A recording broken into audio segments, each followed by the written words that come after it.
Yo, guys! Yo, what's going on? Testing out some kinks here. Give me a second here. We'll edit this out later for folks that's going to be checking this out on demand and on the downloads here. Hang on real quick, guys. Go into my switchboard here. Auto ducking. Yeah. All right. We got that. All right. 3, 2, and 1. What's going on, guys? You're checking out an all-new RCWR show. Lee Sanders here. It's Wednesday night of October the 16th, 2019. Can you guys believe it? Here we are. It's already the middle of October.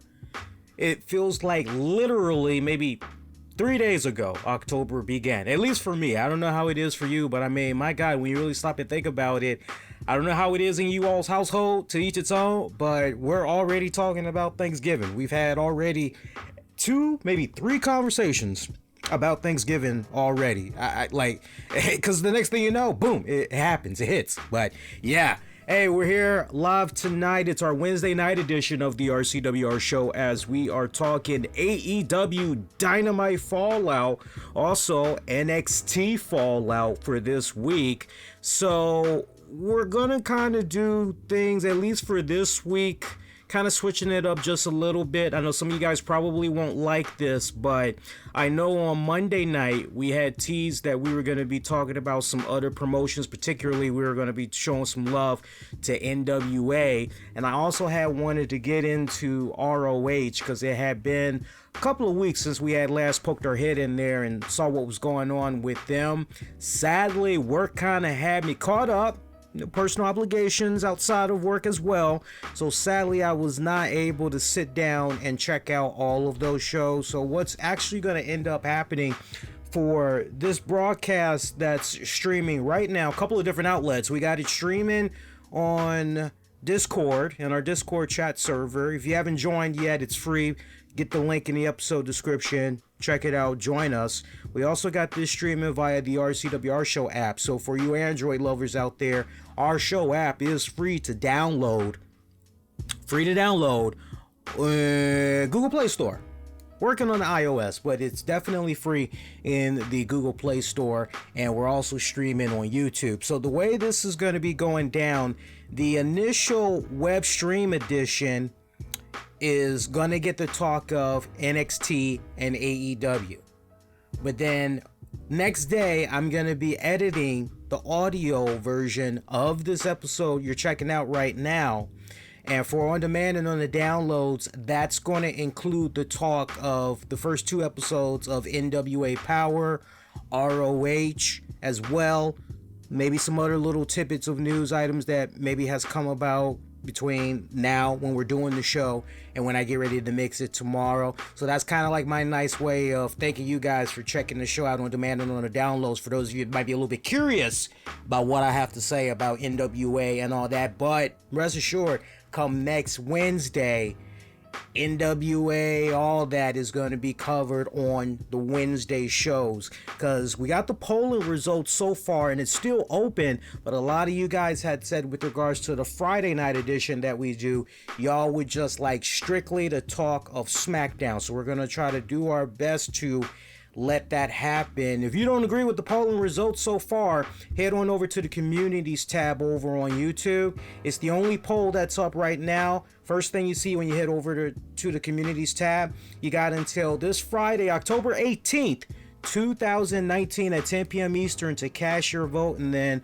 once I take a screenshot of the final results, that's pretty much what we're going to be going with our Friday shows from here on out. Also remember, for our Wednesday shows, we're taking wrestling and non-wrestling related questions. So as we're talking AEW and NXT tonight, feel free to pop your head in the chat, post some questions, and we'll get to it in the second half of the show here. All right, so let's go ahead, let's dive into this, man. So apologies for not doing AEW and NXT coverage last week. I forgot what happened last week. Something had me preoccupied with some personal matters. I'm not really sure what it was at the time, but there was, I know what it was. You know why we didn't do it last Wednesday? Because I had got tickets for the Metallica S&M 2 showing that's in theaters, and we did a review for that. Check that out, man. And look, if you still have not seen S&M 2, check out my review. And then if you're still like, yeah, I think I want to go check it out, because Metallica had just said, due to the overwhelming positive response that S&M 2 has had in theaters and the press, podcasts, and all that, they were going to be having more showings. And apparently it did really good in the box office. I can't remember the numbers right now, but Metallica was quite pleased to the point they said, okay, well, we're actually going to extend this. I think initially it was just going to be showing at more theaters going through mid-October, but then Metallica decided, no, we're going to have it show at as many theaters as possible, and let's extend it until October 30th. So they've added even more dates on, so there's really no excuse for those of you that have been, kind of wanting to check it out. But if you're still on the fence, check out the review after you get done with this. All right, so overall, as far as who had the better product tonight between AEW and NXT, I kind of have to give the edge more to AEW, and that's not me drinking the AEW Kool-Aid in any type of matter. So before anybody tries to come at me like that, just take a step back and let me reintroduce myself. My name is Lee Sanders. We've been covering all things wrestling, entertainment, and beyond here on the RCWR show since 2011. Whether it's New Japan Pro Wrestling, or it's Ring of Honor, or it's Impact Wrestling, or it's NXT, or it is MLW, or do we say WOW, Women of Wrestling? Like, for me, it doesn't matter what the promotion is. We're talking about if it's got a good majority of people talking, or if I just feel it's something that you should be invested in and it should be worth checking out. But I would have to say AEW tonight had the overall stronger product than NXT, right? Let's talk a little bit about this. And I love being back in this position where I'm flipping through the channels like a teenager again during the Monday Night War. Just, okay, what does WCW got? And not really feeling that. Let me go. And, some of you guys are clever with your technology. Some of you guys are able to just have your TV playing and you're watching either NXT or you're probably watching AEW, and then on your tablet, because you probably got the Verizon Fios app like me, you're doing it at the same time. Like, nah, man, I can't do that, especially once the missus comes home. I need to be, then that's 3 conversations, right? That's 3, my head's in 3 I gotta be in 2 is like my limit, right? So channel surf with the remote in one hand, talk to the missus with the other hand. That's how I like, wait, talk to the missus with the, I don't want to talk to the missus with the other hand. I want to have one hand on the remote control on the TV, and then I want to be able to look over at my woman and have a conversation. That's what I was trying to say. What the fuck does that hand on? Well, maybe I will have a hand on my woman in a little bit. I am feeling a little bit frisky. I don't know. We'll see what happens. Anyway, let's see what we got here, man. Okay, so AEW Dynamite, the way they had things kicking off here, I thought was kind of interesting, because you had the best friends, Daniels and Kazarian. They were coming out to have their match against the best friends.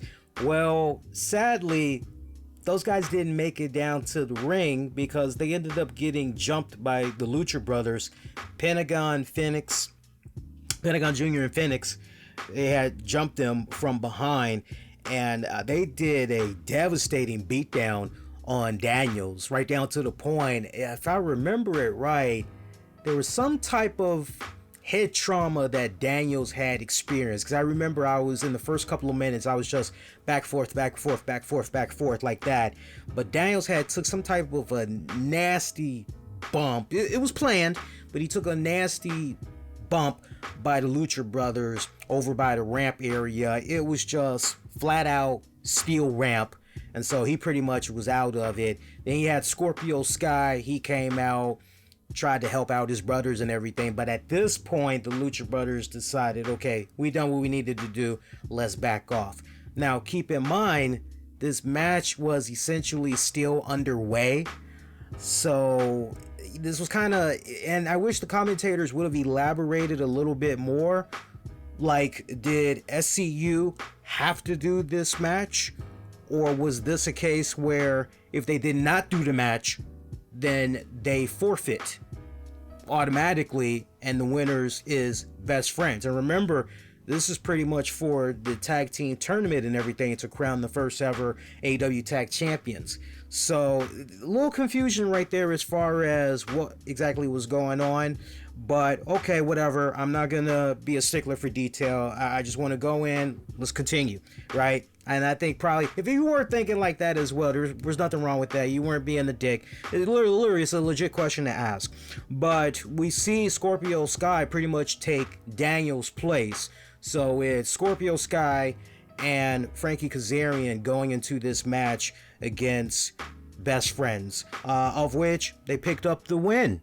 I was a bit surprised at that. I thought for sure that with also my man Frankie Kazarian getting half of that brutal beatdown by the Lucha Brothers wasn't as bad as Daniels, but I thought for sure with him getting what he had received as well, really as far as, okay, who's the fresh man here? Who's the one where if you are the Best Friends, oh, this is easy pickings, it's just all about isolation and everything, then you really wanted to do everything possible to have Scorpio Sky be in the ring as much as humanly possible, right? And yeah, you could have done a little something where eventually Frankie Kazarian could have gotten the hot tag and you make him look good for a couple of minutes. But then as the match wears on, those injuries that he sustained earlier by Phoenix and Pentagon, just too much. Play that isolation game. Yeah, Scorpio Sky could maybe come in there, do a little something, but essentially he's not the legal man, and pretty much Best Friends could maybe go over that way. They could go over clean, right? But yeah, I didn't really like how that match had played out, given the fact that SCU were the ones that had came out on top at the end. And I know there's a lot of people that are big fans of SCU. I get that.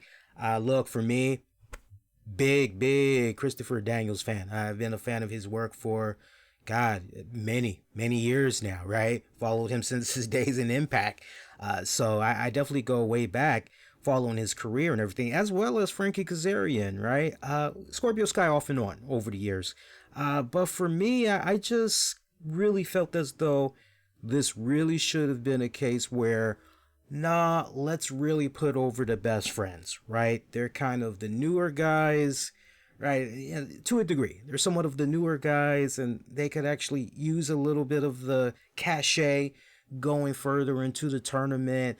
We've seen SCU many times, all of those guys, whether it's individually or just in some tag team, we've seen them in some fashion hold on to some tag titles or whatever. So it's kind of, for me, going into this, I really was under the impression Best Friends were going to be coming out of this. And, once again, it's just one of those deals where just when I think AEW has some type of a plan for the Best Friends, doesn't come off as if they do. And so now I find myself here once again, and maybe this is a question we can all kind of tackle together and discuss amongst ourselves. What potentially is next for the Best Friends? Like, if they couldn't even come out of this, then as far as their cachet goes in AEW, just what's the motivation here? Why should we continue to be invested in this team? Because they're starting to feel like jobbers, and I don't like that. I don't like that it's kind of feeling like that. You know what I'm saying? So for me, I kind of wish that match would have went more so in their favor, because I just personally felt they really could have used it. I've seen the stuff that they were able to do in New Japan and everything and loved it. And I gotta tell you, I was ecstatic when I found out that they were going to be coming on board to AEW and everything. But some people will say, Lee, it's still early. Have some faith. It's still early with regards to Best Friends. Verdict is still out. Don't jump to conclusions like that. And you say that to me, I'll say, okay, all right, fine. I'll give it the benefit of the doubt. Let's see what happens in maybe about 2 months' time, maybe in about 3 months' time. But it's my gut I'm speaking from, right? My gut instincts. And right now, my gut is kind of going, this isn't really good what's going on with them right now. So as this is going on, AEW for their opener, over on USA Network for NXT, we've got Angel Garza that is taking on the returning Tommaso Ciampa. Yeah, he had in-ring action and looked as though he did not miss a beat whatsoever. Angel Garza, I'm looking at this guy and I'm going, Angel Garza, Angel Garza, Angel Garza, Garza. Hector Garza? I'm going, is it possible that that's who I think it is? Is it Hector Garza? As I just keep looking at him and looking at him and looking at him, and I'm like, that's got to be my man Hector Garza. It has to be Angel Garza. I don't know no Angel Garza. I know a Hector Garza. Sure enough, it's like, nah, that's your boy. That's definitely your boy. No, I wish it was my boy. No, seriously, I wish it. We all know it ain't Hector Garza. Hector Garza had unfortunately passed away some years ago. I think it was back in 2013. I actually remember when we were covering his passing too. It was, you talk about weird. I remember how the wrestling community was so pissed off at the circumstances surrounding his death and everything. Ridiculous. And for those of you that maybe don't know what we're talking about, as far as his death and all that, lung cancer, it was a crappy way that he had went out, there was a press release that had came out in late 2012 saying that he had been diagnosed with lung cancer, and he was undergoing chemotherapy and everything. And he was the reigning Mexican national heavyweight champion at the time of his death, believe it or not. So, it was kind of a crappy way that he had went out.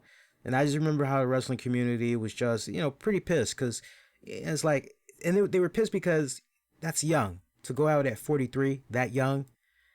It's like, God damn, but when it's your time, right? So yeah, that was kind of weird how I was watching this. And when you look at Angel Garza, you're going, damn, he does kind of look like Hector Garza. What the hell is going on there? Hey, that's all I gotta say. Are they related? I'll have to rely on you guys. I mean, because, I'll be the first to tell you, like, if I don't know something, I have no problem admitting, like, I'm in the dark on that one, shed some light. Because I think it's nice when I can come on here and there's certain things I don't know, and it gets you guys talking, and then we're all kind of like educating each other. So I think that's cool, But yeah, that was actually a good opener. Tommaso Ciampa looking like he didn't miss a beat whatsoever. Ciampa picking up the W on that one. Also, post-match, we see that the Undisputed Era had came out. Looked as though maybe they were going to go all around the ring, surrounded, and do a serious beatdown on Ciampa. But they didn't. Instead, we see one of the Undisputed guys head on over to Beth Phoenix, Nigel McGuinness, and Mauro Ranallo and hand them a USB flash drive.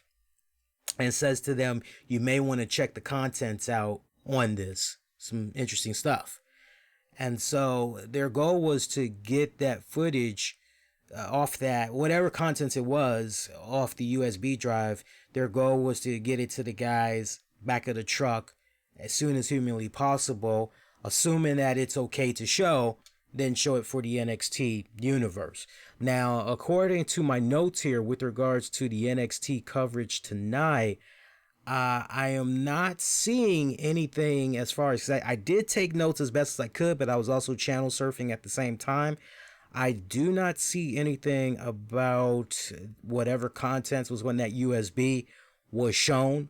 So if that is something that was covered on NXT tonight, maybe before this broadcast ends, you guys can let us know. But I'm not seeing anything right now, and I'm actually on one of my favorite websites specifically to see if they had revealed what was going on with that USB drive, and it doesn't look like there was anything there that had made it. So maybe that's just kind of one of those, what's on the stick? Well, hopefully we'll find out next week, right? So, interesting development right there. Look, man, I'm glad that Ciampa is back. I mean, come on. Remember, this man had lost the title due to injury. He never was officially beaten for it. So, it's like, okay, in order to be the man, you got to beat the man. And essentially, he is still the man to beat and everything. So, yeah, I can't wait to see him and Adam Page lock it up. I mean, that is going to be a classic matchup when it's all said and done too, man. Good stuff right there. Also, going back to AEW, Ortiz and Santana, remember they are now part of Chris Jericho's new stable, the Inner Circle. I like that name, actually. Of all the names for a stable, that's a very interesting stable. I like that. I was curious what Ortiz and Santana's name was going to be. You know, we've heard a couple of names being thrown out there. Personally, I've said it off and on the past couple of weeks. I still like the idea of the Illegals, you know, just kind of playing off of some of the stuff that's happening in real life. You kind of spoof it a little bit, but, you know, hey, look, Ortiz, Santana, I'm good with those guys regardless, right? Just put those guys on my TV. I'm all right. They had a straight up sweeper of a match. I mean, I didn't even catch the name of the two guys that they had faced. It was just kind of like Created Wrestler 1 and Created Wrestler 2. The match was over in about, I don't even think that match made it about 3 minutes, whoever those guys were. But very interesting post-match. Yeah, Chris Jericho appear via Titantron, and a challenge was issued to the Young Bucks to face Ortiz and Santana at the Full Gear pay-per-view event coming up on November 9th. So, challenge issued with the Young Bucks, except we did not hear anything about that during the broadcast. So maybe we'll find out from the Bucks on next week's AEW. Something to look forward to with that. I mean, that's a no-brainer, but as far as maybe the Young Bucks addressing it tonight, didn't appear as though we had that. And it's kind of interesting too, because the Young Bucks did make a cameo during tonight's broadcast. They made the cameo at the very top when Christopher Daniels had received that beatdown by Pentagon and Phoenix. So they were there. They came with a few other AEW officials to check up on Daniels, help him onto the stretcher and take him out back and everything. So, you know, kind of find it interesting that we didn't at least get some type of a pre-shot backstage segment where they're being interviewed. And maybe, obviously, we saw what happened with Christopher Daniels at the top of the show. Can you guys give any type of a health update on Daniels? Bucks could have commented, and then you could have had, because who's the new backstage interviewer guy? It's Chris Van Pellet or something like that, Van Lay or whatever his name is. I don't mean that to be disrespectful. I just really haven't been following his stuff like that. So it's not out of disrespect that I'm saying. I legitimately don't know his last name. So they just got him like as a backstage guy, right? So it's kind of like, wait a minute, you know, where is he? Or where is maybe Golden Boy? Or where is Alex Marvez for your backstage interview to conduct that with the Bucks? Get that question out there about Daniels, and then you could have easily set it up in a way where you go, well, we don't really have any more information, and you know, he's at the hospital right now. Doctors are checking up on him. You know, obviously Daniels has a lot of fans from over the years and all the promotions that he's worked at, and we know all the fans want to send nothing but well wishes, and we're definitely thinking about him as well. As soon as we have any more information, look, just stay connected to us on our social media pages, and also check out the AEW site, and hopefully we'll have an update on Christopher Daniels in a day or so, or in the coming days, hopefully before the weekend is out, right? Could have at least kind of played it like that, but they didn't do it like that. And you could have also followed it up with, obviously, we had saw that Chris Jericho issued a challenge there to you guys for y'all to face Santino Ortiz at Full Gear. And I know your mind is kind of on your friend Daniels, but get a comment on that and then kind of go from there. I'm hoping that even though they didn't touch it this week, hopefully just the way I laid it out, that's exactly the direction they're going to be going with next week's live show. So most curious to see how they're going to be doing that one. Jericho did appear on the Titantron, though. You know, he pretty much set it up and everything. But one thing that was kind of like a little bit obnoxious, as Jericho was cutting a pretty good promo on the Titantron, and we at home, we get to see like exactly what Jericho is saying, because they're blowing Jericho up, right? Rather than just play it on the Titantron and we're looking from the fans in attendance perspective. No, we actually get to see Jericho full blown, nice well defined and everything. Definition, nice, good HD, good definition. We got Ortiz and Santana, the best, the best, the best. Every time Jericho's he's talking to her, the best, and it's like, okay, this is getting in the irritating. I was ready to change the channel there.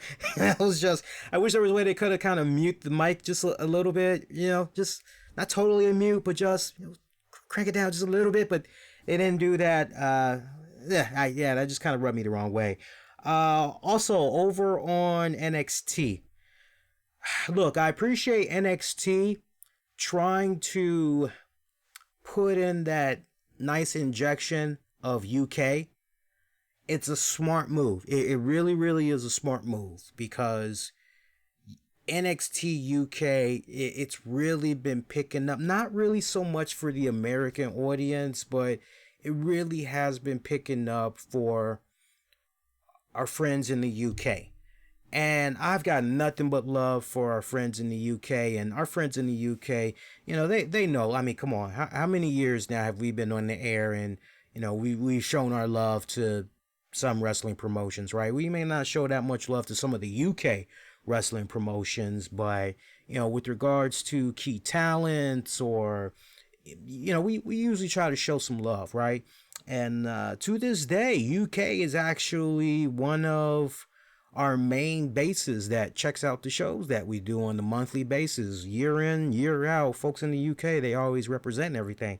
So trust me when I say I'm ecstatic that UK is kind of getting their own little slice of the pie in the WWE content in the form of NXT UK.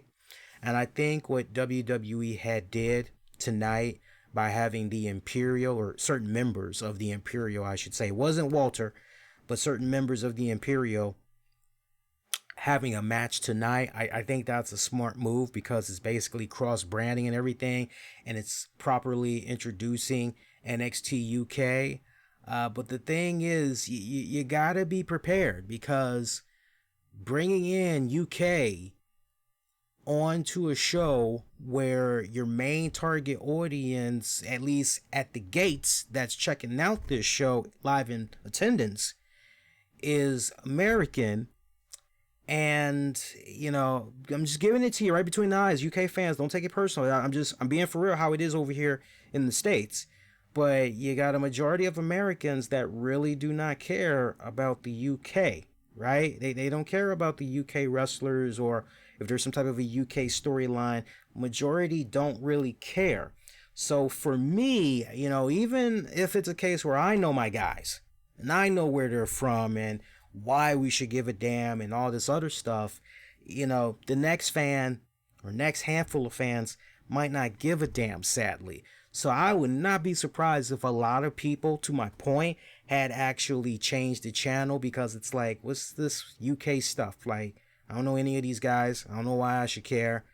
Change the channel, go back to AEW. So I don't really think that was a smart move right there. I think what really would have been more beneficial is if it would have been a case where maybe, if you could have did something like, if you were still going to do Imperial, that's fine, but maybe you could have, as an attraction, I don't know, maybe have Johnny Gargano on the other side, teaming up with two other guys. And if the end result is still Imperial picks up the win, that's fine. But when you're going back and forth, and you're that North American fan, and you see all these people on your TV that you kind of really don't know, what's the incentive to really stick around, right?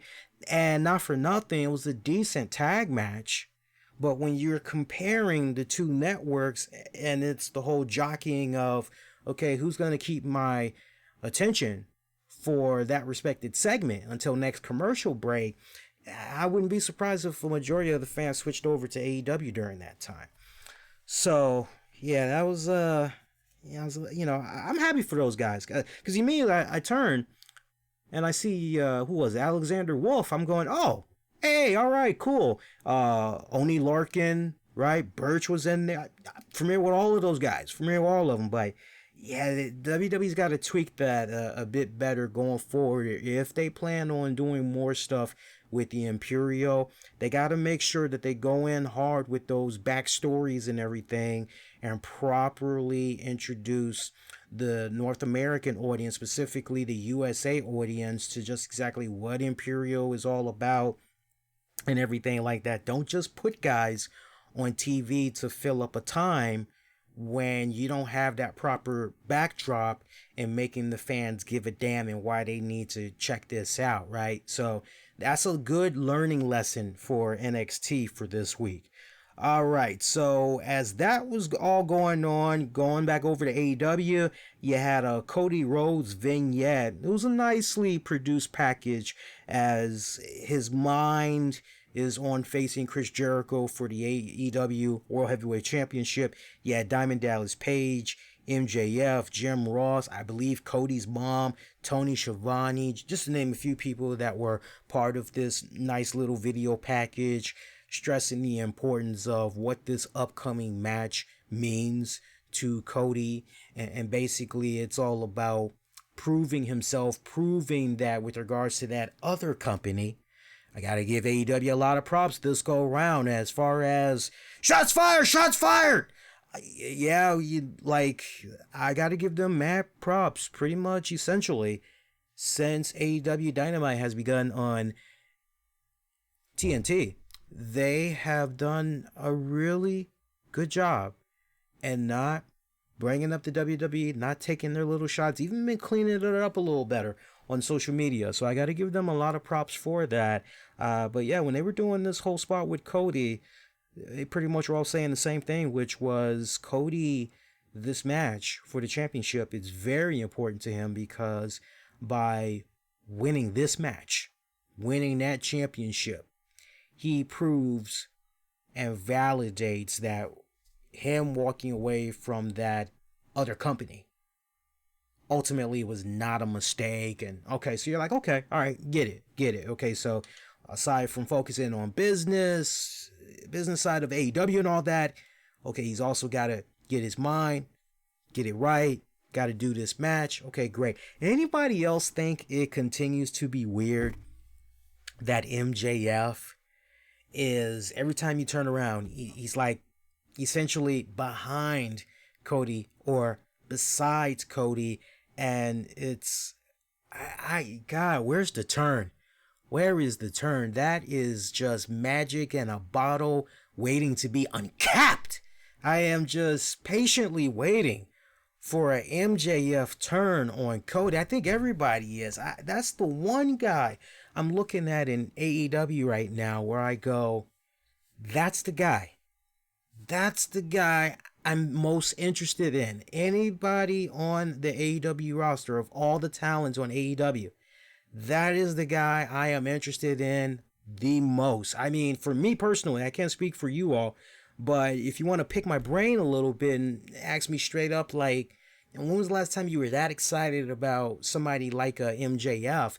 The last time I was excited about somebody like a MJF, I gotta go as far back as Ethan Carter III when he first came to Impact Wrestling and he debuted as Ethan Carter III.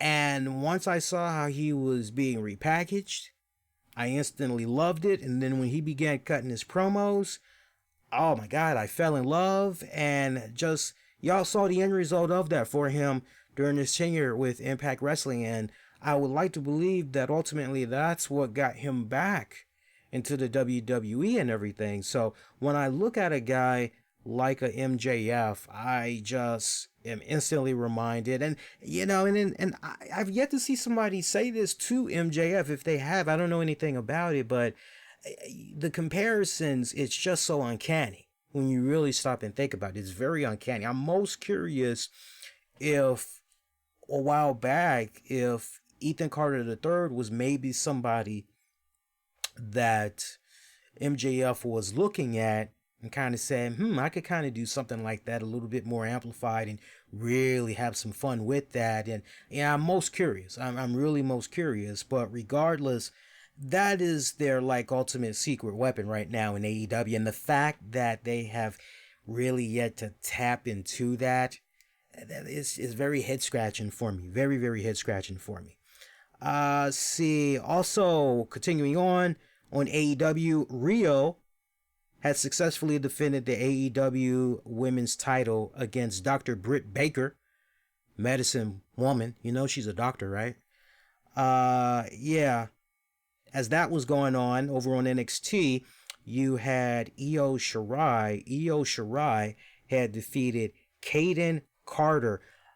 Can I just say on a side note, Io Shirai, she has one of the prettiest moonsaults. You know what I said to myself when I watched her moonsault tonight? I mean, I've seen it off and on, but it really didn't click in my head until tonight against Kaden Carter for some reason. I don't know why, but it just did. You know who Io Shirai's moonsault reminds me of? Just the way that she does it. You know, just picture that moonsault that she does, right? And for those of you that have yet to see her moonsault, Daily Motion or YouTube it, right? But when you see her do the moonsault, I mean, it's like from the moment that she gets up on the rope and, okay, all right, high risk maneuver, it's coming. But the way she just lunges and the way it just kind of comes off like a snap moonsault, right? You look at that and the person, if I don't know how it is for you guys, right? But for me, I haven't seen any moonsault that looks like that pretty. Not since Lita. Not since Lita. Now that I've said that, I bet you guys are going to be like, wait a minute. Go back and look at Lita's moonsaults from back in the heyday before she got her injury and everything, right? I would say after her injury, you know, it was okay. It didn't quite seem like it had that same, I don't know, for me at least, it didn't seem like it really had that same type of execution. But go back and look at Lita's earlier stuff when she pretty much was fearless and everything, me against the world and all that. Look at how she used to do that moonsault. And now compare it to how Io Shirai does it. Y'all gotta admit, I mean, the similarities, you know, the arch in it, the way it snaps and everything is like all so sudden and everything. I love it. It's pretty. It is pretty like that. Let me go to Rio for a second. And I had put this tweet out there. You know, 90-pound Rio. Like, on the one hand, and I'm not shitting on this, and I don't want anybody to think I am shitting on it, but watching Rio as the AEW Women's Champion, it's like a Cinderella story, right? And I had put this tweet out. I said, watching a 90-pound Rio defend a World Heavyweight Championship is like watching Spike Dudley win a World Heavyweight Championship. And he's going over guys like Mark Henry, Kurt Angle, you know, Brock Lesnar, like lucky as hell. That's what I am looking at when I am seeing Rio as the AEW Women's Champion right now. And she's somehow pulling in these upsets to continue on, right? But as that Metallica song goes from the Death Magnetic album, till your luck runs out, right? And so, you know, eventually Rio's luck is going to run out. But the question is, who is that person going to be? Who's that lucky person that's going to end that once and for all? I mean, don't get me wrong. It's good storytelling. I don't make no mistake about it. I don't want anybody crapping on what I'm saying now. And Lee, you dick. No, it's just what they're telling so far is great. It's a great underdog Cinderella story. It really, really is. This person that weighs 90 pounds, and yet somehow they're able to keep, like, what the hell, right? It's a great story. And see, this is where it can be a fun problem, but at the same time, put AEW bookers in a bad spot, because, all right, you're coming up with these clever ways where you're having Rio defend the title and somehow he's able to retain. You know, eventually you're gonna run out of ideas, and then you're gonna be backed up against a wall. Then what are you gonna do? Like, you know, how many more rabbits out of the hat are you gonna be able to pull? And having her retain in such, oh wow, that was kind of cool, like fashion, right? So it's an interesting challenge. I can't wait to see how they're going to be able to continue to do this, but at the same time, you know what happens here, you know, because you're kind of going into a little bit of a slippery slope. I hope that AEW has learned a thing or two from what was happening with a certain champion that is no longer a world heavyweight champion, as he lost his respected title in about 5 seconds or less. I hope that ultimately when it comes to Rio, that's not a path that she's gonna go down, but it kind of feels like eventually that's maybe what's gonna happen, especially like if she faces a, say, Awesome Khan, right?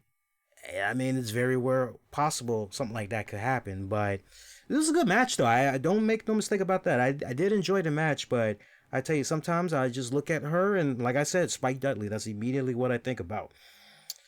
We had a number one contenders match for the NXT North American Championship, as we had Keith Lee take on Dominic. Oh, God, I just knew how to pronounce this last name, too. Dijakovic. I believe I have it right that time. Good matchup. Good matchup. Like watching two big bulls go at it. Sadly, closing moments of this matchup, yeah, Roderick Strong come on out and hit both men with his North American Championship. This had sent out a fuming William Regal, Sir William Regal, to announce, hey, Sunshine, that was pretty clever what you did, but guess what? You just made it worse for yourself.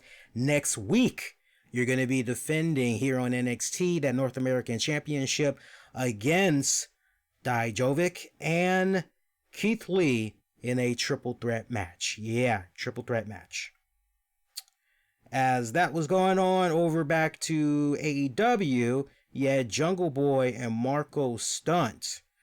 They sadly had lost to Phoenix and Pentagon Jr. to advance further into the tag team tournament. For those of you wondering where was Luchasaurus sadly was not there. He suffered some type of a thigh injury, and as a result of that thigh injury, he was unable to compete, because it was originally him that was supposed to be teaming with Jungle Boy, but instead it ended up being Marco Stunt and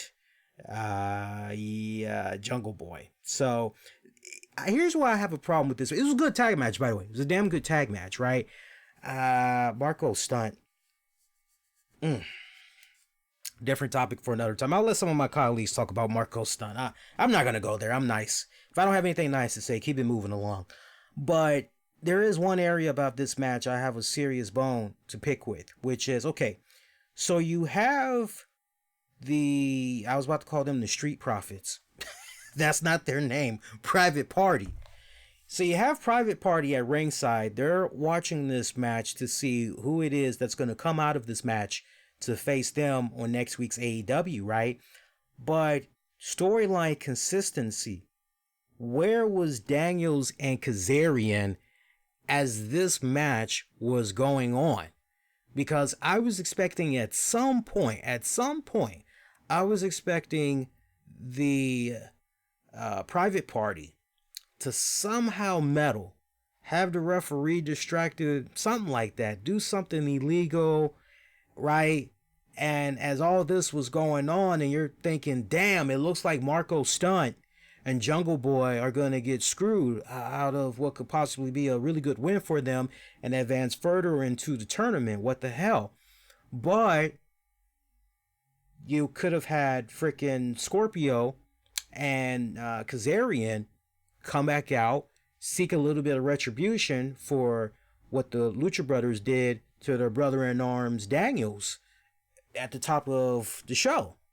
So I was looking for that, and the fact that it did not happen, the fact that Tony Schiavone, Jim Ross, veteran commentators, now I can give them an exit, which is basically, well, hey, look, they're just calling the action, but between the two of them, I just kind of felt as though it's natural to jump out there and say, and folks, if you're maybe kind of wondering, if you were with us at the very top of when AEW Dynamite opened up, y'all had saw what happened to Daniels. For those of you that maybe had missed it, do the recap, and then say, for those of you all wondering possibly where is Kazarian and Scorpio Sky, because Tony, I mean, I would like to believe maybe these guys are watching this in the back and salivating. I wouldn't be surprised if these boys try to come on out here. You could have Tony say, yeah, you would think that. I wouldn't blame the folks for thinking that at home either, but I got word last commercial break that actually Scorpio and Kazarian are at the hospital with their friend Daniels, and hopefully we'll have some type of an update, if not before the broadcast is out. Folks, stay connected on social media. You could have spun it like that, and the fact that that was never acknowledged and everything like that, and the fact that you didn't have that run in, that for me was just really a head scratching moment. It really, really was. Even if you wanted to end it in a way where the Lucha Brothers had still got over, you still could have added and should have added those elements to it. So, despite that, still a good tag match all the way around. See. Also, I'm missing one match. Killian Dane had faced somebody. According to my notes here, let me see if I can pull up my notes, because I got my notes in two places here. Killian Dane had faced, where is it? I know about Bronson Reed taking on Matt Riddle. That was a very short matchup. Matt Riddle going over in about 3 minutes. Pretty explosive. Good explosive offense from Matt Riddle. Going in with the freaking knee to the face. I remember that. That was a nice tight-ass knee to the face that he did. And then, let's see, what else here? Just looking at my notes here. Bear with me a second here, guys. Yeah, it did a nice good knee to the face. There was a nice power bomb. Pretty much did the near fall. Eventually, Matt Riddle had connected with the Bro Dirk, if that's what it's called, on Reed. Picked up the W that way. It was a significant squash match. I wish I could talk more about that match, but there really was not anything there, sadly. There really wasn't, guys. Killian Dane had defeated Boa. That was pretty much another squash match that was like in 3 freaking minutes. It was a total freaking squash. So like, this was not really the week to be doing squash matches on NXT, because a lot of these matches were just squash. Okay, so when I said at the very top, hey, AEW kind of had the better product and everything, I mean, look, you had Angel Garza taking on Tommaso Ciampa. That match didn't even make it 4 minutes. Essentially. You then have freaking Io Shirai taking on Kaden Carter. That one essentially didn't even really make it 3 minutes. You have freaking Bronson and Riddle, which we just talked about. That barely came in at 3 minutes. You also had Tanara Conti take on Tegan Nox. That's another match. Tegan Nox picking up the win. Okay, she's finally back. Back into the groove of things on NXT. But that's another match barely under 3 minutes, right? Boa, Killian Dane, 3 minutes, some change. It's like, so as far as, okay, where's the meat and potatoes as far as like, okay, let's check this match out, right? You gotta honestly go to your number one contenders match between Keith Lee and Dijakovic, because that went about almost 20 minutes. Almost. It went 20 minutes. Your second match, you got to go with, I would say you got to go with Imperium. You got to go with that. I called them Imperial earlier. That would be a kind of a cooler name, wouldn't it? No, Imperium. I apologize, folks. Imperium there, taking on Danny Burch, Oni Larkin with Fabian Achner. That was about almost 10 minutes, right? So those were really your kind of like meat and potato matches to really stick around for, where majority of your AEW Dynamite matches, even though you maybe didn't quite know some of the guys that were there, they were definitely able to get a little bit more time to tell their story in the ring.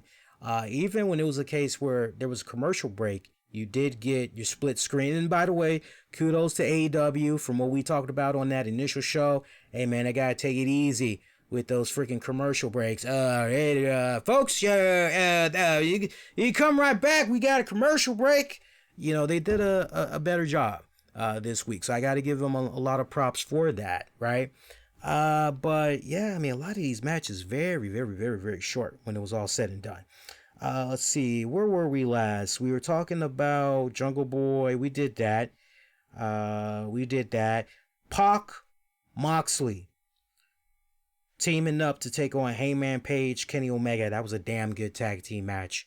The real dynamic that was happening here, the story that was being told here with this matchup was what exactly was going to be happening between Pac and Moxley, all that history that they have and everything. Well, we will find out. Closing moments of the match. A little bit of a miscommunication between Pac and Moxley. Moxley pretty much leaving his partner high and dry when it counted the most. Moxley just, I'm out. Sayonara, bitch. He went out.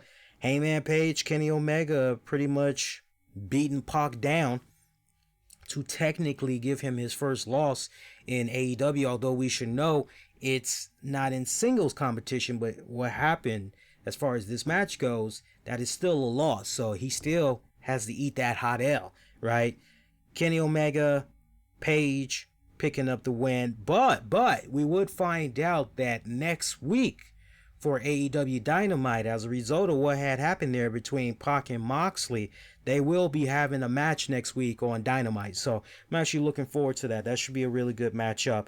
We were talking about that Tegan Nox match earlier on NXT. Tegan had defeated Tanara post-match. She talked about how she should have a title shot against Shayna Baszler. And her friend, Dakota Kai, had came out and everything, celebrated the fact that Tegan is back to the roster and everything. Shayna Baszler, Jasmine Duke, Marina Sharif, they all came out. Shayna pretty much telling freaking Nox, what have you done? You haven't done anything. Won't you holler at me when you've actually done something? Then maybe we can talk about a title shot, right? So you got that element that's coming at Shayna for her NXT championship, but then rewind it back just a little bit. Earlier, you had a women's match where you had Io Shirai defeat Kaden Carter. Afterwards, she grabbed a microphone and English broken, but points very valid, and she was straight to the point. She was like, not Rhea, not Shayna, me. So basically, okay, so as far as NXT Women's Championship goes, it should be you. That had prompted Rhea Ripley to come out and say to her, hey, last week Bianca Belair ran her mouth. Next week on NXT, I got her one-on-one. I'm going to put her in her place. You run your mouth again and you mention my name, I'm going to put you in your place. And Io Shirai was talking up a hot-ass storm under her native tongue, and you look as though maybe we're about to get a throwdown. Rhea is just standing there waiting, just anticipating, and freaking Io Shirai just talks her hot mess, rolls the hell out. I love that. I can't wait to see all of those cats just lock it up. That's a very interesting dynamic that's going on, but again, everything is still connected to Shayna Baszler and everything. I like that. I like how you have all of these, sub feuds that's kind of going on at the same time with Shayna. I'm loving that right now. Really glad that she's actually still part of the roster too, by the way. I'm loving that. Let's see. So I think we only have one more match to talk about. It was pretty much your main event match. So we had on AEW Dynamite, we had Chris Jericho bringing back his painkiller gimmick specifically so he could have whatever powers need be as he's facing Darby Allin for the AEW World Heavyweight Championship. Good matchup. It was actually a really good matchup. Darby Allin hanged big time with Jericho.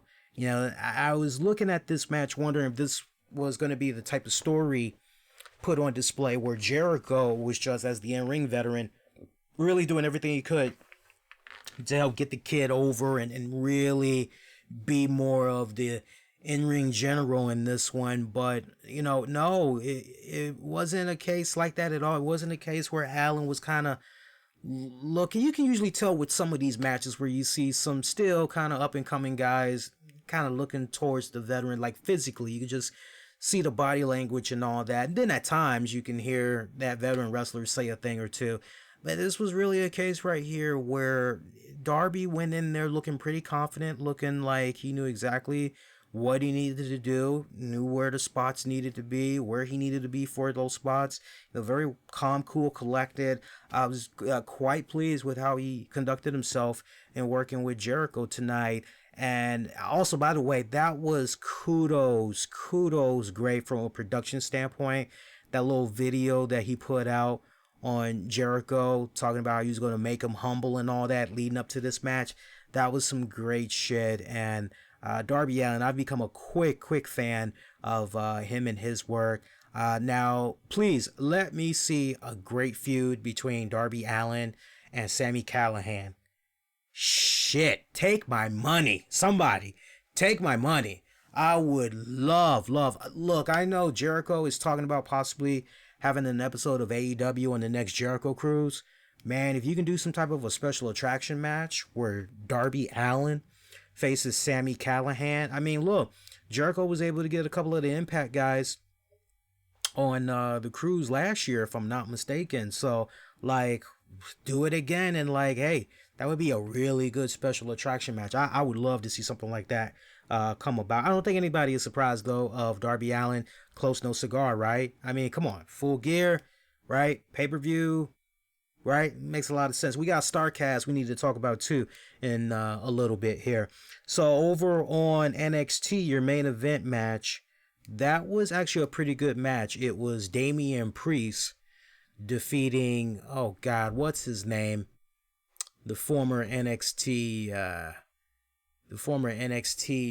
UK champion. I can't think of his name right now. And that's a damn shame because as much as I play WWE Supercard, that dude is one of the main freaking guys that's in my deck that I stay playing with. Pete Dunne. I'm sorry about that. I blanked out like a mother. I don't know why. That was a good match as well. I'm happy that wasn't a short match. That got all the time it needed, almost kind of matching to a degree the Jericho Allen match. That came in at almost about 15 minutes. That Damian Priest, he's got a great freaking look. A great freaking look. I really do like his look. He kind of has a Baron Corbin lone wolf back when he was pushing the long hair and everything. Meets a little bit of Roman Reigns. Meets a little bit of one of my all-time favorite guys. And rest his soul, the late Sean O'Hara. I'm not telling you something that you don't already know. I miss that dude tremendously. You know, he's a bit of an older guy. Damian Priest. I know him more so under the name Punishment Martinez. I've seen a little bit of his work off and on. I know he was a former ROH World TV Champion, so I did get to see a little bit of his stuff in ROH, and I was quite impressed with his stuff, the little bit that I did see. But now that I really get even more access to him, and because that was honestly one of my problems with ROH. ROH, just when you think you got it, oh, hey, it's now on this network. ROH, after a couple of months, you ain't got it because you ain't got that network anymore because something happened and ROH is no longer on there or the channel is gone. And so it's kind of hard to, with his work in ROH, so to see that he's in NXT. I remember when he signed with WWE and everything, but like for me, I tell you guys all the time when it comes to NXT, before they made the move to USA, when it came to their takeover specials, normally what would happen, I would binge on a weekend and I would check out the last 4 to 8 episodes. And then, okay, I know what I can expect now. I got all the story arcs. Now I can watch NXT TakeOver. That's how I would do it. So you guys got to forgive me if I haven't been talking about him in previous weeks since he's been part of the NXT roster and everything. But yeah, he had a nice little tenure on ROH from what I recall. I think it went like 2015, maybe to like late 2017 or something like that. Maybe even early 2018. I'm not really sure. Don't quote me on that. But, you know, he's got a great look, 37. You know, still looks pretty damn good. You could do some stuff with that guy, for sure. You could do some stuff with that guy. Now, I know some people are going to be like, main roster? Man, don't even get me talking about that. That's a different topic for another time. And we ain't talking about those shows here on this edition. We're not going to talk about those. See, so yeah, that's pretty much it for your AEW Dynamite and your NXT reviews. Again, I got to give the edge more to AEW this week, not just from the production standpoint, but also from the storytelling in the way that they had the matches set up, more time that was given for their matches and telling their respected stories, even though it was only 2 hours. And then you go over to NXT, and NXT basically had like 2 hours and almost 10 minutes. And you got AEW Dynamite doing a hard cutoff at 2 hours. Yeah, everything that was presented tonight, I gotta give the edge more to how they had handled it. And just so you guys don't, man, man, you man, you ain't really showing NXT enough love, man. What's going on, man? Look, I told you the rundown of those matches that had happened. I told you all the runtime of those. The runtime for your AEW matches, just to pull this up, I bet you there's going to be more double-digit matches than over on NXT. Here you go. See what we got here. Let's see. No, I don't see the official times just yet. Actually, hang on. Yes, I do. Okay, so for your AEW Tag Championship Tournament match where SCU defeated Best Friends, a little bit over 10 minutes. Santana Ortiz, that was your one squash match. Remember that, folks. That was 2 minutes. Rio taking on Britt Baker, about 9 minutes. AEW Tag Team Championship Tournament match, Lucha Brothers taking on Jurassic Express. That was about almost 12 minutes. Hangman Page, Kenny Omega taking on Pac and Moxley. That was about 16 minutes. Your AEW Championship Street Fight, Chris Jericho taking on Darby Allin. Almost 16 minutes. So you see what I'm talking about compared to what was going on USA. Yeah, I would not blame fans if they stayed more glued to AEW this week as a result of, squash was the main story. Hey, by the way, congrats to AEW. I've been paying attention to the numbers, and ratings wise, AEW has been doing pretty good. So looking at the numbers here, September 18th, what is this? Yeah, I'm looking at it right here. September the 18th, AEW had did 1,179,000. Not bad. NXT had did 1,000,006. All right, not bad. Then for the October, let me look here. For October, it looks like AEW had did 1,000. Am I reading this right? They did 1,409 million. No, 1,409,000. Forgive me there, folks. No glasses tonight.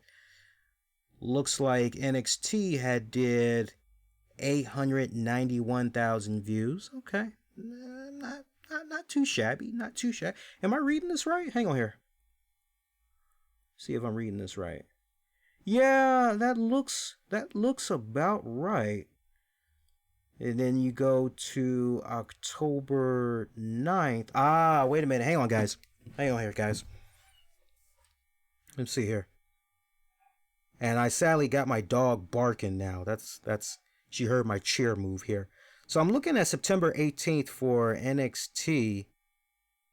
And yeah, I'm pretty sure I'm looking at this right. NXT, I've got 1,179,000. It looks like that's what AEW did. And yeah, I thought something's wrong with this. I think my notes had got messed up when I was transferring. But I know what's fact is for 2 consecutive weeks, AEW has been beating NXT in the ratings. Before we get ready to wrap it up, if anybody wants to give me the correct info, I greatly appreciate it. I thought I had the right information, but somehow when I was typing it up, I fucked up big time. Sorry about that, guys. We were talking about StarCast. There is some StarCast news. You know, StarCast is going to be coming up here in November. I don't know if I'm going to be going yet. It's like not that far from me. I mean, it's literally in my neck of the woods because I am out here in the DC, Maryland, Virginia area. I'm not really sure if I'm going to be going just yet. If I were to go, I would probably just go on one of the weekends, if not both weekends. But they've got a very interesting lineup so far. Listen to this. Listen to this. These are all the stars that have been announced so far. Cody, Young Bucks, Brandy Rhodes, Dustin Rhodes, Joey Janela, Jim Ross, John Moxley, Darby Allin, Best Friends, Marco Stunt, Leva Bates, Luchasaurus and Jungle Boy, Nyla Rose, Sammy Guevara, Tony Schiavone, Private Party, MJF, Brandon Cutler, Orange Cassidy, Penelope Ford, Bea Presley. I don't know why I was getting ready to say Bria. SCU, Heyman Adam Page, Dark Order, Rio, Aubrey Edwards. For you haters out there, you can now tell her how you really feel. Yeah, about her repping. Jimmy Havoc, Sean Spears, Santina and Ortiz, Kip Sabian, Peter Avalon, Shayna McKenzie, Magnum TA, Sting, RoboCop. I wish I was teasing you guys there. I really, really do. I wish I was trolling, but RoboCop is actually going to be there. The Great Muta, Taz. Shout out to him and what he was able to do for AEW Dark, by the way. Ron Simmons, Sandman, Too Cold Scorpio, Shockmaster. Yes, Shockmaster. Arn Anderson, Van Hammer, The Yeti, Lex Luger, The Ding Dongs, Ricky Steamboat, Medusa, Diamond Dallas Page, Johnny B. Bad, Mark Omero, Colt Cabana, Missy Hyatt, Baby Doll. Oh shit, Baby Doll's gonna be there. Jimmy Hart, George South, Bobby Starr, Barry Horowitz, Dwayne Gilbert, Raven, Jim Crockett, David Crockett. Check that out. Jim Crockett and David Crockett. They've got to be doing something on Fight TV Starrcast weekend with the Crockett's. They got to. They got to. And announced earlier today, I'm back and better than ever. I'm back wearing black leather. Yeah, Eric Bischoff, Easy B. He is announced for Starrcast 4. Of course, the big piece of news that had came this week that kind of shocked a lot of people. We were talking about WWE NXT, so it helps to kind of mention this because maybe something's going to be happening in the future with him in AEW. We'll have to wait and see. But as probably most of you all know, Eric Bischoff sold his home. Forgot where. Colorado, I think. I'll rely on you guys to correct me there. I try not to follow their personal lives like that, not unless they really want us to know what's going on, But wherever he had his home, he sold that, took himself, his wife, his dog to Connecticut and everything for that WWE job. And God, I almost remember the tweet that Eric Bischoff had put out the week that he was traveling up to Connecticut to begin his new chapter in pro wrestling with the WWE again. And my God, it felt like we didn't even go 5 months since he had put that tweet out. And here we are. He's done. He is no longer one of the, whatever that position was that he had going on here. Actually, let me pull it up in the notes. I don't want to disrespect Eric Bischoff like that. I want to make sure we give him the proper nod for that position he had. Executive Director of SmackDown. So now you got Bruce Pritchard that's coming in there, and he's replaced Eric Bischoff. Bischoff showing no hard feelings whatsoever, giving a lot of praise to Bruce Pritchard, saying that's my friend. I wish him nothing but the very best. We've been friends for many years. We'll continue to be friends. So it's kind of interesting that not even 24 hours passed, the news was announced that Bischoff was done with WWE, because all reports and Bischoff has seemed to confirm that he is officially done with the WWE. Like, no strings attached, no 90-day compete clause, it looks like. Just boom. Less than 24 hours later, fresh off the press from Conrad and crew, Eric Bischoff is part of StarCast Weekend. So you're like, wow, wow. I'm sure, and I'm waiting patiently like many of you guys. Like, it's what happened? What exactly happened? I'm waiting on that podcast to drop because I want to hear Eric in his own words. Not that something bad happened, just really like what happened. And he's been so outspoken about a few things, especially during his initial run in WWE and everything. I'm very curious where things, I'll talk a little bit more about my 2 cents from a distance as far as speculation, what I think may possibly have happened.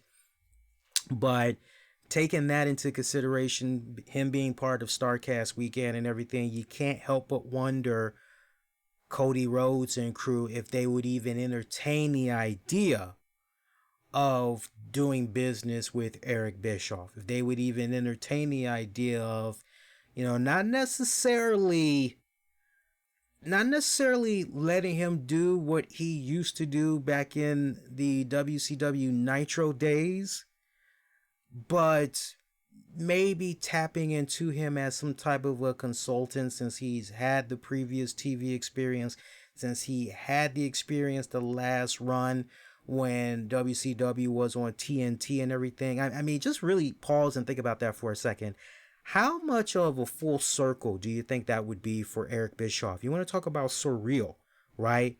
And it seemed like from the little bit that Bischoff was talking about during 83 weeks, he had some really good plans set in motion as far as the rebirth and the relaunch for WCW on Nitro and everything. Everything was going to start with that pay-per-view. Wasn't it called The Big Bang or something like that?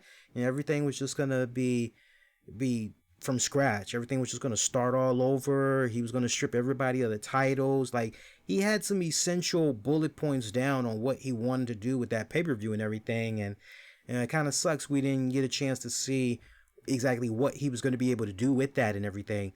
But to tap into him, I mean, not for nothing, but when he was hooked up with that Harvey dude from the Wonder Years and they had their own production company and everything, not for nothing, but there was some shows that they were actually behind. Their production company was behind that did relatively okay on the networks and everything. So, I'm curious. Okay, you've already scooped up Dean Malenko. You've scooped up a, Arn Anderson, right? You got yourself a Tully Blanchard and everything.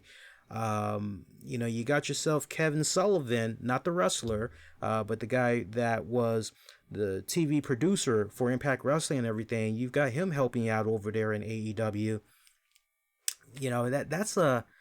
I just find that so interesting that, man, do we really want to risk losing this guy potentially to... I'm very curious. I'm very curious what Cody and the guys have to say next round of media calls or next round of interviews with regards to Easy B now being a free agent. Is he something that they would be interested in? And I would like to believe that Cody would be like, yeah, we would sit down, and if we could figure out his strengths and figure out some type of way to properly utilize him, yeah, we definitely would love to maybe sit down, and if we could work something out. It's just all about what are his strengths and where we feel we can utilize those strengths if we have a need for it, right? I think when it's all said and done, the odds of Eric B getting in AEW compared to Jim Cornette, his odds are a lot higher than Jim Cornette's. Let's be honest. Speaking of Jim Cornette, that's actually a great segue. Wasn't even going to talk about this, but I see that Jim Cornette is taking some shots at the Elder Khan, Tony Khan's dad. I don't know if you guys had heard about that and everything, but like, there's a time and a place for things. And then there's just times where like you really just don't need to go and bring that up, right? So in case you had missed it, Jim Cornette, he took some shots at Chad Khan for donating $1 million to the current president of the United States of America and President Trump during his inauguration in 2016. And he put it out in a tweet basically saying, just wanted everyone to know who they're dealing with, hashtag the more you know. And there was a fan that had a legit question, but more like a response, which was basically, who cares about politics? Why do people bring politics into sports and wrestling? Let's just enjoy something.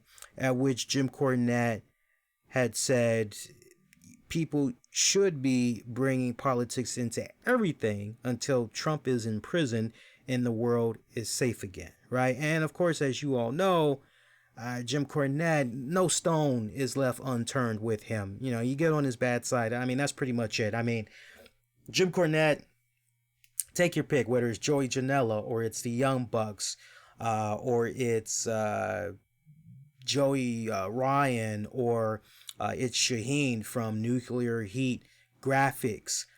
Just the shit that had went down with Shaheen and his company and getting his website taken down. And, you know, as an artist myself, like, you don't fuck with somebody's bread and butter. You don't fuck with somebody's money, okay? Because when you start fucking with somebody's money, it's beyond personal. You know, you got an issue with them using your name and your likeliness and all of that. Okay, I'm down with that. But you don't operate in such fashion where you're taking down a person's business, right? You know, that is one of their main sources of income because a person comes to their site, you know, trying to do business with you. You don't do that. You just don't do that. So, you know, from that standpoint, that really, really ruffled my feathers, you know, tremendously, because anybody that takes the time out to, you know, interact with Shaheen and everything, he's a really cool guy. You know, you need graphics, stuff like that. Totally A-okay dude. Really, really fucking awesome. Right down to the point, probably in the coming year, I'm going to probably have some new graphics for the show. And I'm liking his portfolio. I'm probably going to end up hiring him to do some stuff for me. But yeah, he's a really cool dude. So, you know, I'm like this, and I don't need to be long-winded about this. I think anybody that has checked out my show for a long period of time, yeah, there was a period where we would talk about politics. But I noticed two things.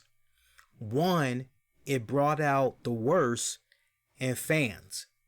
And what I mean by that is, you have some people that are just so passionate about something, or some people that, I just can't stand so-and-so. I hate so-and-so. That what may come off like somebody is either defending or counterpoint, that other person just looks at that and they may, oh, nah, man, you're riding that damn train too. What the hell? What the fuck? And I'll never forget, there was one bad experience I can recall some years back, way before this guy in the office became our president. And I remember I said something, I can't remember what it was. And I remember there was this one listener, no longer a listener of the show, but there was this one listener that went on every single platform that the show was somehow connected to, even the website, and was just spewing this diatribe of political stuff. And so I kind of learned from stuff like that, and also by doing a poll and a survey asking our listeners, hey, you know, tell us how we're doing. What do you like about the show? What do you don't like? We usually do it every year. And I remember some of the comments we got was, you know, if you can try to steer clear of the talk of politics, that would be great. You know, there's a time and a place, you know, if you want to tell us to go get out there and vote, you know, down with that, you know, but like, unless we really ask you about XYZ and it's kind of unanimous for you to get into it, or you do a poll or something like that, don't get into the politics, man. Because, like, you know, we get that on the radio, we get that in the newspaper, we get that on TV. We want to take our minds off of that shit. We want to forget about that shit. We want to forget about our problems. We just want to kick back and we want to have some good fucking fun. It's like, okay, I can respect that. So if I do get into the talk of politics, and it's very rare that I do these days, if I do get into the talk of politics, I usually save it for the Patreon only shows. And you have to be a paying Patreon member to access those shows. That's probably the only time, and even at that, it's rare that I go into it. So I totally understand what that fan was talking about, and I'm sure that there is a lot of fans. And I mean, look, not for nothing, Jim Cornette, he is phenomenal at what he does with his shows. Even with was it Brian Last and everything, he is phenomenal at what he does, and he brings up a lot of really good, valid points when he does decide he wants to go to the political side of things and everything. And God bless those that can hang with him and go that political route and everything like that. But most people, they don't want to hear that type of stuff. You know, you got most people, they don't mind non-wrestling related stuff. But what's that saying that's always thrown around, which is there's two things you just don't bring up among friends and family at the dinner table. You don't bring up politics, you don't bring up religion, right? And it's kind of one of those deals where it's like, unless I really fuck with you like that, then it's kind of, and that's why I kind of, when I saw some of those surveys and some of the folks were like, if you can back off of the talk of politics, you know, it's like, okay, well, you know what? They don't really know me, just as I don't really know them. So, you know what? But I got to respect them because this is making them feel uncomfortable. I can abide by that, you know, and I wish Jim Cornette would kind of look at it from that kind of perspective, right? You know, I'm like this. Unless Shad Khan does an interview and it's talk about his football team, and then the talk turns to, hey, what your son is doing with AEW, what's your impressions of it so far? It goes to that. And then somehow a window of opportunity presents itself where politics is discussed. Maybe somehow Shad Khan brings it up, or you got a ballsy interviewer that just does not mind going there. Once that political window is opened up and Shad Khan decides he wants to go out there and it's somehow connected to wrestling as a result of him talking about his son and everything, then I think it's fair game. But until that opportunity presents itself, I'm like this. When I'm watching AEW, much like you guys, when we're watching AEW, when we're watching WWE, MLW, name whatever the promotion is, right? When we're going in that direction, we're not thinking about politics, are we not? We are not thinking about whatever problems we might have been having at work, relationships, or hell, we might be having financial problems. We're trying not to think about any of those things for that 2-3 hours that we are in front of the TV, right? We're trying to forget about our problems. Everything else can wait, right? So, you know, in that instance, that's kind of where me and Jim Cornette definitely, and I usually agree with him on a few things, but, you know, with regards to, you know, no, you got to keep hammering down the politics. And that's the other thing we always got to remember about Jim Cornette as well. Jim Cornette, he is the king of social media. If he wants to get people talking, if he wants to troll people and everything, you know, he knows how to string people along. That is one thing that he knows how to do very, very, very well. Hey, AEW news one more time. Chris Jericho, for you Walking Dead fans. I know I'm a big Walking Dead fan. Been with that show since the very first episode. Chris Jericho is going to be on Sundays Talking Dead, the post show that comes on after your new episode of Walking Dead on AMC. Check that out when you guys get a chance. Again, that's going to be this Sunday, which is the 20th of October. Chris Jericho will be on Talking Dead. If it's going to be on a little bit too late for you guys, just set your DVRs.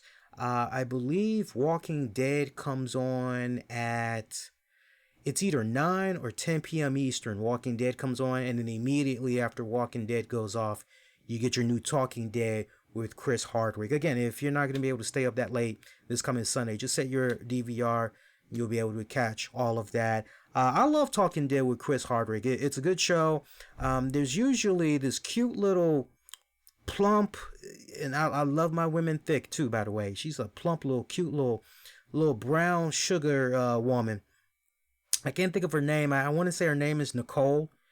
Every time she comes on the show, she usually has a notebook of Walking Dead notes, and she has like notebook after notebook of stuff that had happened, like of all the episodes during all the seasons. I love when she's on there. She's very energetic. She's very charismatic. Just every time she comes on there, I have a good time. Anytime I see her as part of the guests, I know it's going to be a good Talking Dead episode. And she was on there just this past week. It was good. It was her and the guy that is the guy that plays Beta. He was on there as well. Can't remember who the third guest was, but yeah, it's always good watching Talking Dead. So you guys want to see Chris Jericho and everything, talk about Walking Dead, see what he's got to say. Check that out when y'all get a chance. Some other stuff before we get ready to wrap it up here. I got some other notes here. Some other stuff I want to talk about on the show here. We're almost done, by the way. Impact Wrestling. They're going to be holding 3 events this weekend. 3 events. Everything culminates in their Bound for Glory pay-per-view coming up this Sunday, October 20th. Things are going to kick off with the Prelude to Glory on Friday, the 18th. That event will be available on Impact Plus at the Polaris Royale in South Bend, Indiana. Your lineup for that one: Michael Elgin in the North versus Naomichi Murafuji and Rhino and Rob Van Dam. OVEs: Jake Chris and Sawyer Fulton take on Impact champion Brian Cage and Tessa Blanchard. Should be a good one. Eddie Edwards takes on Ace Austin. Austin 316 says, "I just banged your wife." You don't know what I'm talking about? Look up Ace Austin and you'll figure it out. Jordan Grace and Tennille Dashwood take on Rosemary. Oh, correction. Jordan Grace and Tennille Dashwood, also Rosemary. All 3 of those girls are teaming up to take on Kiera Hogan, otherwise known as Fire over in Women of Wrestling. Madison Rayne and Knockouts champion Taya Valkyrie. Man, that should be great. Rascals Dez takes on Sami Callihan. That should be a good one. Rich Swann and Willie Mack takes on the Desi Hit Squad. Also, for those of you that are going to be in the Chicago area, or Illinois basically, Pro Wrestling Tees. You know that store up on Damien Avenue. Oh yeah. Hit them up, because Impact Wrestling will be having a fan signing on Saturday, October the 19th. It's going to be held at 11 a.m. local time. It's going to feature the North, Brian Cage, Sami Callihan, Tessa Blanchard, Jordan Grace, Rhino, Melissa Callahan. All of them are going to be appearing. And you can't beat that either, because as far as the prices goes, the prices for that are really good. And I actually want to give you guys that information too, because I thought it was cool, because I actually saw the email for it and I was like, oh wow, snap, that's pretty cool. And as a matter of fact, let me see if I can find it for you guys real quick here. Bear with me a second here. Here it is, Impact Wrestling. And I should be able to see their meet and greets. That's weird. I'm on their website, but I don't see the meet and greets. Let me actually go to Impact Wrestling's website. I want to make sure I give you guys this information, because I know some of you guys be making your rounds traveling and all that. So let me actually see if I can get that for you guys. And if you guys are enjoying the show so far, make sure you haven't done so already. You do subscribe and all of that good jazz. And I think I have it. No, hang on. I'll try one more thing. I'll try Impact Wrestling. And I'll try Pro Wrestling Tees. Because when I saw the prices, I said, this is right up you guys' alley. You guys will dig this. All right, so let me see here.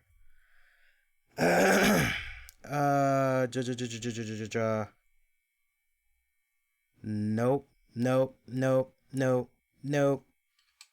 And I still don't see it. That sucks. I might be able to pull it up in an email real quick. If you guys can just buy me a little bit of time, I appreciate you guys' patience. I thought for sure I was going to be able to access that with no problem whatsoever, but it's not coming up, sadly. And let me see if I can just pull that up. Let's see if I can find it. Yep, I got it. All right, so check this out. This is kick-ass too. Hang on here. PW. What the hell are you talking about? All right, so check this out. $120 Bound for Glory fan package. You get one autograph 8x10 or personal item by every wrestler tag team listed. 3 photo ops with your own camera. Wrestlers will be tripled up for each table photo. 1 exclusive Impact Chicago branded t-shirt. You can't beat that. That's $120. Let me give that info to you again. You get 1 autograph 8x10 or personal item by every wrestler / tag team listed above. 1 autograph. Just picture that. You get your 1 item, $120. All of them are signing that. That's pretty badass. 3 photo ops with your own camera. Wrestlers will be tripled up for each table photo. And you get 1 exclusive Impact Chicago branded t-shirt.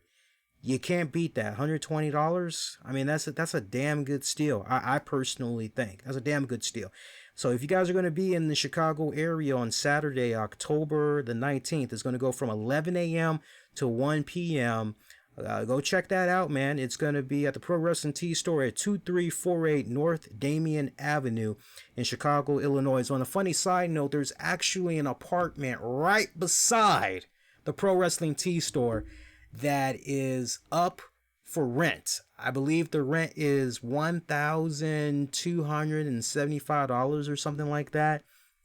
And I can't remember the wrestler's name, but the person that initially had posted the apartment listing on Twitter, there was a pro wrestler that commented and he said, I actually used to live there at one point.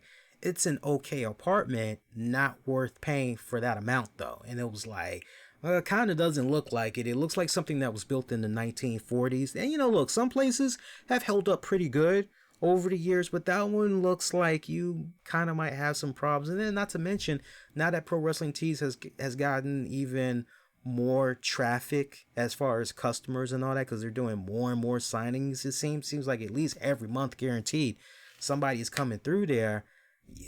To have to go through long lines just to get to your home and all that, yeah, who the hell really wants to be bothered with all that? I mean, on another good note though, you're not that far from downtown. I mean, if you're driving, it's only going to take you about 20 minutes. If it's heavy traffic, maybe almost 30 minutes just to get into downtown. If even that. So, something to kind of look into. Also, I had checked out MLW Fusion. I loved what I saw. I loved what I saw. I was happy that BN Sports or BN All Sports, whatever the hell that network is, I wasn't sure if I had it at first. I was playing around on the weekend. Saw, in fact, I do have it. I don't have to pay extra. So I had checked out. I got 2 episodes, actually. One I watched. The other one I didn't watch, which was the most newest one. Somehow I got 2 new episodes on my DVR, but I watched one of them. I like it. I really like it. Can I just tell you, and just going down the quick notes for this one episode I saw, we had Septimo Dragon and Magnus. They were in action against La Parks. That was presented by Selena De La Renta. Oh my God, Selena De La Renta. My God, where has this honey been all of my life? I mean, she is something else. I mean, she's got a nice, tight looking body. She's got sex appeal. I love how she commands the cameras and everything. She is somebody that I can see fill in that void that Maria Kanellis had filled quite nicely when she was running around on the independents. I can see her definitely being a long impact player in the wrestling industry for however many years she wants to be involved in it. I think she would do wonders just like that. And I'm quite surprised that Impact Wrestling or WWE hasn't even tried to tap into her. You know, I'm looking at her and like instantly I'm going, oh wow, she's kind of like Maria Kanellis when Maria was running around with the Kingdom and all that. Meets a little bit of Zelina Vega. She's got both of those girls mixed up in one. It is cool. You gotta check her out. If y'all have never heard of her before, check her out, man. Selena de la Renta, badass. Also Contra Unit. Holy shit, man. Contra Unit. I mean, a lot of these guys, it was kind of like my first time really seeing them. Like, with the exception of La Parks, I'm definitely familiar with those guys. Don't know their whole body of work like that, but I know enough about them to know, okay, yeah, these guys, they've been around. These guys are good. You know, when it comes to some good luchador shit, these are your guys. They're entertaining as hell. But Contra Unit, man, watching Contra Unit, I'm like, I don't know what that guy's name is that's in the suit, and he's doing most of the talking, but I mean, I'm looking at him, and he's reminding me of a young Conan, right? A young Conan meets freaking them boys, the Briscoes. You know, he's like a combination of those guys, and he's also got a little bit of Santino, Santana and Ortiz from LAX. He's got like all of these combinations and then some, all rolled up into one, and stand out on it. I mean, that dude, I don't know his name. I'll have to rely on you guys that know your MLW. That guy is a damn good mouthpiece. I love that. And how Kurt Bauer and crew were able to set all of that up from a production standpoint, and just the way they were going in with the static and like interrupting like certain things throughout the show. Because like you're seeing Selena De La Renta, she's putting her boys over and everything, and you're getting like this slow static interruption, and you're like, fuck is going on? And I'm like, damn, somebody forgot to pay the bill. And then no, it's freaking Contra Unit. They're interrupting, and that was just smooth. And whatever that guy's name is, he is a phenomenal mouthpiece. I don't want to see him. Look, if he knows how to wrestle, very rare do I need to see him get his ass beat or whatever the hell it is. I need to keep seeing him as a mouthpiece. That dude was selling me for that pay-per-view that they got coming up too, by the way. Yeah, MLW. I'm actually excited. I'm actually gonna, no bullshit, I'm actually gonna check out MLW's first pay-per-view. I was that impressed with the episode that I had saw, just that one episode from this past weekend, and they were talking about their pay-per-view, and I'm like, you guys already sold me just in this 1 hour I'm watching. Yeah, I'm fucking there. Yeah, MLW is having a first pay-per-view, and let me actually see if I can give you guys a name of that. And before you guys go, oh man, not another pay-per-view, I don't want to cough up another $50 because I gotta turn right back around and pay that shit for fucking AEW and all that. No. You guys are actually okay. You guys are actually okay. So MLW, they're gonna be presenting the Saturday night super fight. It's gonna take place in Chicagoland Cicero Stadium on November 2nd. It's going to be available on cable, satellite providers. Fight TV is going to have it as well. But check this out. Check this out. The price, you can't beat this. $20. $20. When was the last time you paid $20 for a pay-per-view? A brand new pay-per-view, folks. You can't beat that. You cannot beat that. So I'm definitely going to be checking that out. Some of the stuff that's going to be happening so far. And actually, let me see if I can get you guys updated card, because one of the notes I'm looking at, this is a press release from basically July. So let me see if I can actually MLW Super Fight. Let me see if I can get you guys an updated card real quick, because they were announcing some of the, yep, there we go. All right, so your updated card, you got Alexander Hammerstone is going to be defending the MLW National Openweight Championship against Davey Boy Smith Jr. You've got Tom Lawler, who's going to be facing Timothy Thatcher in a singles match. Teddy Hart is going to be facing Austin Aries for the MLW World Heavyweight Championship. Jacob Fatu is going to be facing LA Park. It's a singles match for the MLW. What is that? Ain't that for the tag championships? Am I reading this right? Oh, forgive me. Let me back up a second. Teddy Hart will be facing Austin Aries for the MLW World Middleweight Championship, while Jacob Fatu will face LA Park in a singles match for the MLW World Heavyweight Championship. This is LA Park's golden ticket cash-in match. Yeah, so that was the one thing I had saw when I was watching the MLW Fusion episode over the weekend. I saw Selena De La Renta. She kept walking around all sexy with a gold ticket, and I'm like, I'm trying to look at it. I'm like, well, fuck, she got a condom in there? Like, what the fuck is that? Like, I had to actually pause the TV to see what the hell, and it was like cash, and I'm like, oh, okay, it's some type of golden ticket. Okay, Willy Wonka. Okay, I got it. So what's the ticket for? Then they tell you later on what the ticket is for. You're like, okay, cool. So yeah, those are your matches so far. Also, somebody named Gino Medina is supposed to be appearing soon. I'm already most curious who is this guy, because his graphics and the way it was set up, you're kind of thinking like maybe it's some bootleg Disco Inferno kind of guy, just the way his graphics were. I'm in the dark on that one. If you guys already know how this cat looks, I'll have to rely on you all. I'll do some research and see if I can figure out who this guy is, get a better look of him and everything. Ariel Dominguez had fought Dominique Garina. Dominique Garina, I believe this was his MLW in-ring debut. He's a top 10 worldwide Brazilian jiu-jitsu fighter and everything. You know, he's got a baby face like I don't know what. He looks like a mean old kid that just got tired of being bullied at school and his lunch money being taken away from him. Mom, Dad, I need you to teach me how to fight. The kids keep picking on me at school.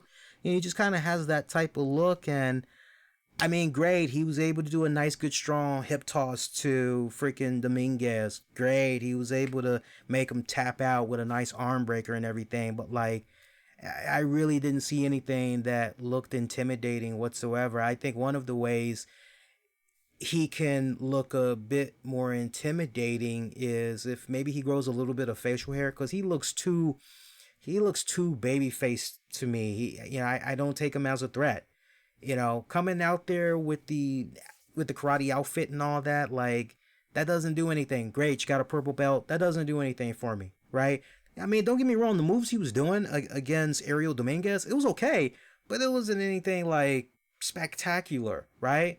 I need to see him have some type of a mean streak, and I think if he can grow facial hair, having a nice little full beard, nice little full stubble or something, I think that would help a lot.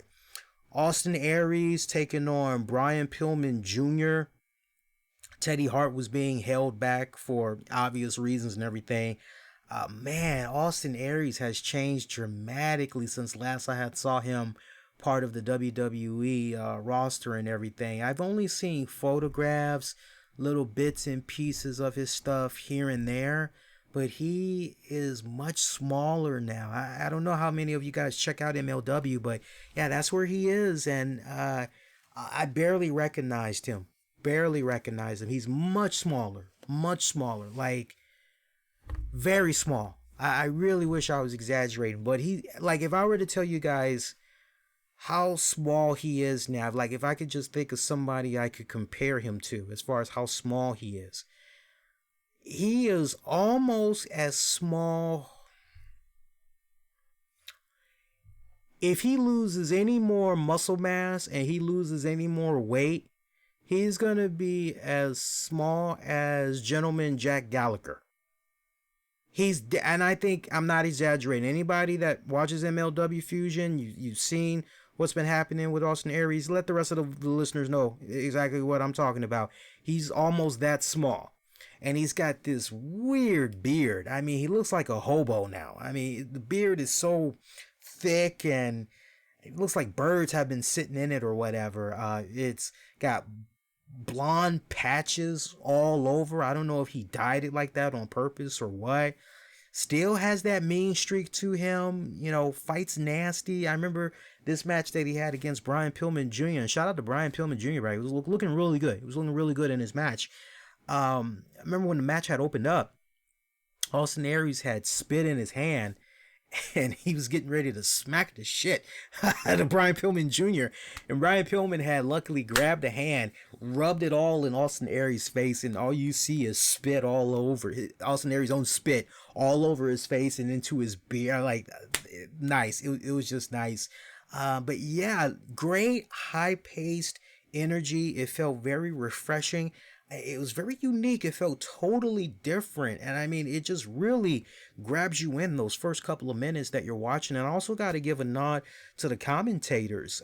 Tony Schiavone, doing a really great job. I always butcher his name, but the guy that used to be a color commentator for NXT, Rich, let me see if I can pronounce his name here. I think it's Rich Burkani or something like that. He's now over there on MLW Fusion, and the both of them, him and Tony Schiavone, they clicked really well. I loved it. Just everything is really good. I definitely recommend you guys check out MLW Fusion when you guys get an opportunity. I'm sure they stream some episodes online or maybe on YouTube or on their website. But if you have BN Sports or Be All In or whatever the fuck it is, I'll have that name down by the next broadcast, because that was my first weekend actually watching MLW Fusion on that network, because I never watched that network. So I'll have the name memorized the next go round. But yeah, that was just overall fantastic. I already got another episode that I definitely look forward to checking out. I'll talk maybe a little bit more about that on the next episode and whatnot. So, but yeah, that is going to do it. I mean, I don't have any other news I want to get into. So if you guys have some wrestling or non-wrestling related questions you want to shoot before I get ready to roll out of here, you could definitely, if checking it out live, you could definitely post a little something, and I'll definitely hang for a couple of more minutes. We can definitely get into some Patreon shout outs in the meantime, though, because without our good, kind Patreon members, content like what you're checking out right now would not be made possible. So with great love and appreciation, but most importantly, great respect, we appreciate our Patreon members. And remember, for just $5 a month at patreon.com/RCWR show, you could join the rest of the RCWR Nation, and you can check out some great bonus audio, video content you won't be able to find anywhere else.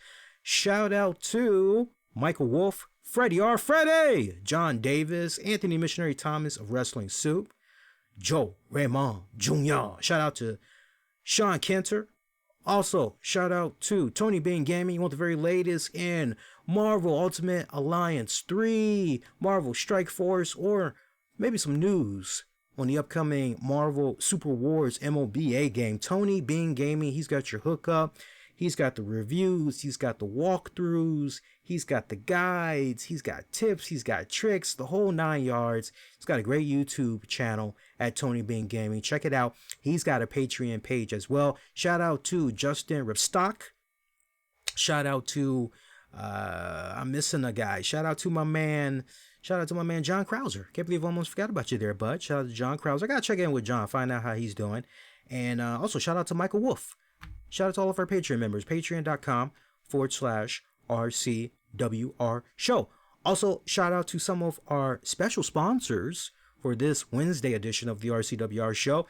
Shout out to the guys behind the movie President Evil. Just days before the November midterm elections, 3 young girls who are Muslim, Mexican, and Haitian are stalked by a deranged killer dressed as the President of the United States.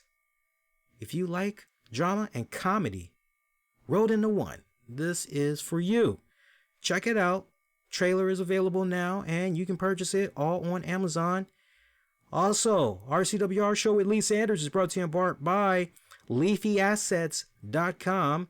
Good, kind people over at LeafyAssets.com. Check them out. If you are a real estate investor or entrepreneur, they can help protect your assets and strategically grow your business with wealth. Check them out. And one of my personal favorites, SheaBoo.com, for all natural, best skincare products, all made from natural organic oils and shea butter. Truly offering the best vegan skincare products you can find. Check them out, SheaBoo.com. You miss any of that information as we speak, it's available all in the episode description of this very episode. Check out all the links, take you to there. Also check out our Discord community. It's free to join. Check it out, interact with me and other listeners of the show before and during shows, post shows, events, whole 9 yards. We got the link for that in the episode description as well. So, quick programming note, there is not going to be a Friday night edition of the RCWR show. I'm actually going to be traveling this weekend with the missus. I'm gonna excuse me, I'm gonna have my computer with me, and I'm gonna have some travel equipment with me. But we kind of already talked about it. She said, "Are you doing the show Friday?" I said, "No, I want to kind of enjoy the trip a bit." It's like, but I'm definitely doing a show Saturday. So there is going to be a show Saturday strictly covering WOW Women of Wrestling. I'll be live as soon as that goes off the air. You all will be able to see me live in the flesh. Unless I've had too many drinks, then we're just going to make it be audio only live. But you all should be able to see me in the flesh this Saturday. And yeah, so that's going to be some good stuff. Check that out. I still don't quite know if I'm going to be doing a post-show covering Bound for Glory. It's kind of up in the air right now. I'll kind of have to touch and go. My mind will definitely be made up Saturday night. I'll probably have some type of an announcement on what we're going to be doing for that, right?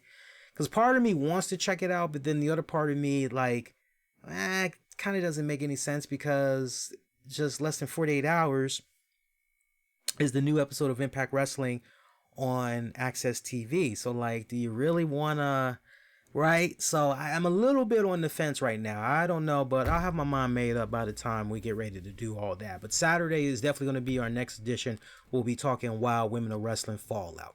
Be Kind Rewind. Check out previous episodes of the RCWR show you may have missed. Show mad love to this past week's RCWR show. I can't stress it enough. We covered, I think we did a really good job, because I listened to the audio back as I was editing it, because it is now available for on demand and on the downloads for you all to check out.